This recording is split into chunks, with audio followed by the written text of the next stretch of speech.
अस्सलाम वालेकुम to all of you. Welcome to Research minds.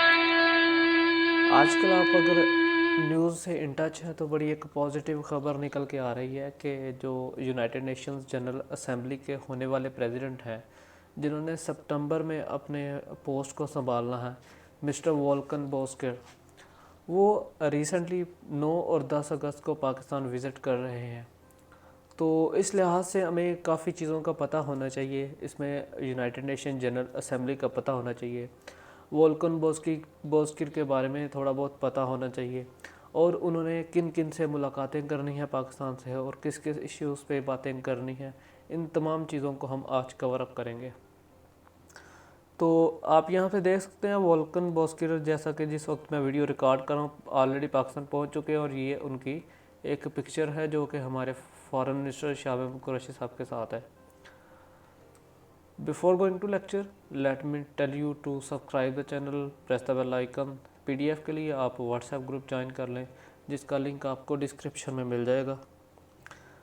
अब पहले देखते हैं यूनाइटेड नेशन जनरल असेंबली क्या है। यूनाइटेड नेशंस आपको पता है तमाम ममालिक का एक कंबाइंड एक ऑर्गेनाइजेशन है, जिसमें तमाम किस्म के मसाइल को हल किया जाता है। यूनाइटेड नेशन 6 सब बॉडीज़ हैं, सब सेट्स हैं। उनमें से एक सबसेट है general assembly, United Nation general assembly. Mister Volkan Bozkir हैं, उनको आप एंटोनियो गुतेरेस से कंफ्यूज ना कीजिएगा। एंटोनियो गुतेरेस है यूनाइटेड नेशंस मुकम्मल के सेक्रेटरी जनरल, जबकि जो वोल्कन बोस्किर हैं वो सिर्फ़ और सिर्फ यूनाइटेड नेशन जनरल असेंबली के प्रेसिडेंट बनने वाले हैं। जबकि इसके अलावा बाकी और 5 बॉडीज़ भी यूनाइटेड नेशंस में शामिल हैं, जो कि इक्विवेलेंट हैसियत रखती हैं। लेकिन यूनाइटेड नेशन जनरल असेंबली की हैसियत सबसे अपर है कंपैरेटिव टू बाकियों के। बाकी कौन कौन से हैं? बाकी ये 5 हैं। सेक्रेटरीट है इनका, एक इकोनॉमिक एंड सोशल काउंसिल है, इंटरनेशनल कोर्ट ऑफ जस्टिस है, सिक्योरिटी काउंसिल है जो बड़ी मशहूर है, जिसने कश्मीर के हवाले से रिसेंटली बड़ी अच्छी डेवलपमेंट्स की हैं, एंड सेशन भी हुआ है अभी इसका 6 अगस्त को। एंड लास्ट पे ट्रस्टीशिप काउंसिल भी है इनकी एक।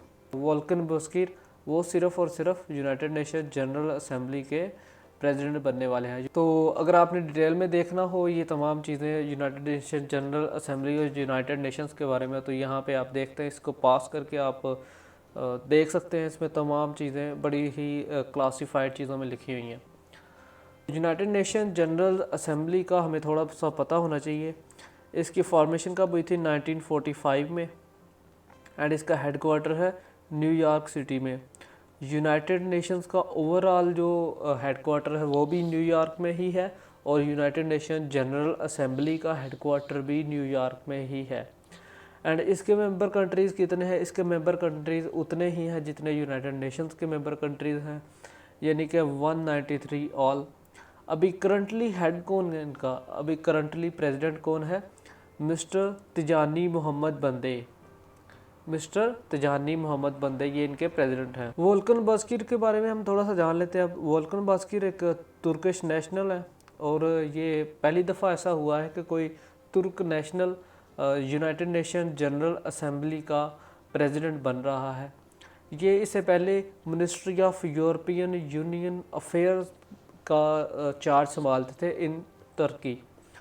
तो ये प्रीसीड करेंगे मिस्टर तिजानी मोहम्मद बंदे इन सितंबर में, इसी साल सितंबर में, 1 साल के लिए।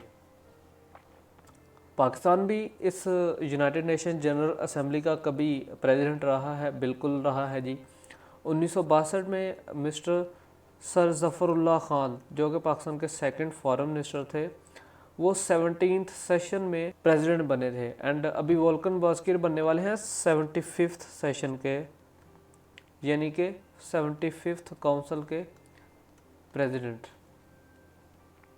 तो अब देखते हैं थोड़ी सी डिटेल। तो ये जो है ये 75th सेशन के बनने वाले हैं प्रेसिडेंट, जो कि मिस्टर वोल्कन बास्किर हैं, और ये 9 और 10 अगस्त को पाकिस्तान का 2 डे दौरा करेंगे under the invitation of government of Pakistan. वो पाकिस्तानी प्राइम मिनिस्टर इमरान खान से मिलेंगे और फॉरेन मिनिस्टर शाह महमूद कुरैशी साहब से मिलेंगे। Mister Volkan Bozkir visited Imran Khan on Monday, और बाकी दिन शाह महमूद कुरैशी साहब के साथ गुजारेंगे। तो इमरान खान साहब हैं जो हमारे प्राइम मिनिस्टर, उन्होंने डिस्कस किया है मिजरेबल कंडीशन कश्मीर में इस वक्त चल रही है, इंडियन इलीगली ऑक्यूपाइड कश्मीर में। 5 अगस्त 2019 के बाद एक चीज़ तो ये डिस्कस हुई है उनके साथ। दूसरा, कोरोना को कर्टेल करने में जो पाकिस्तान ने इकदाम किए हैं, एक चीज़ वो डिस्कस हुई है। और दूसरा, इसके जो economic, social and political impacts हैं उनको रिवर्स करने में और स्टिमुलेटिंग द इकोनॉमी, ये किस तरह सारी चीज़ें होंगी, ये डिस्कस किया है इमरान खान साहब ने वोल्कन बास्किर के साथ। तीसरी चीज़ जो प्राइम मिनिस्टर इमरान खान ने डिस्कस की है वो है global initiative on debt relief, जो कि इमरान खान साहब ने कुछ अर्सा पहले वर्ल्ड इकनॉमिक फोरम के प्लेटफॉर्म से एक पैगाम दिया था G8 कंट्रीज़ को कि डेट रिलीफ का एक सिलसिला शुरू किया जाए उन ममालिक के लिए जो कि डिज़र्व करते हैं इस कोविड कंडीशन में। तो ये चीज़ भी एक डिस्कस की है प्राइम मिनिस्टर इमरान खान ने वोल्कन बास्किर के साथ। अब वोल्कन बास्किर का क्या रिस्पॉन्स था? वोल्कन बास्किर का कहना था जी कि Kashmir issue must be solved, क्योंकि ये दो न्यूक्लियर नेशंस के दरमियान है, that may be horrific for the sustainable peace of South Asia. इस वक्त जिस वक्त मैं वीडियो ये रिकॉर्ड कर रहा हूँ, इस वक्त सिर्फ प्राइम मिनिस्टर इमरान खान के साथ उनकी मीटिंग हुई है। फॉरेन मिनिस्टर शाह महमूद कुरैशी साहब के साथ उनकी मीटिंग अभी नहीं हुई, वो बाद में होगी।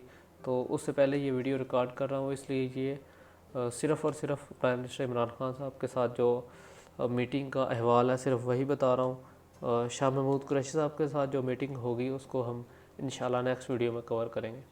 Thank you and that's it, आज के लिए इतना ही। तो बाकी इंशाल्लाह नेक्स्ट वीडियो में कवर करते हैं। Thank you very much for your time. Subscribe the channel, press the bell icon. PDF के लिए आप व्हाट्सएप ग्रुप ज्वाइन कर सकते हैं।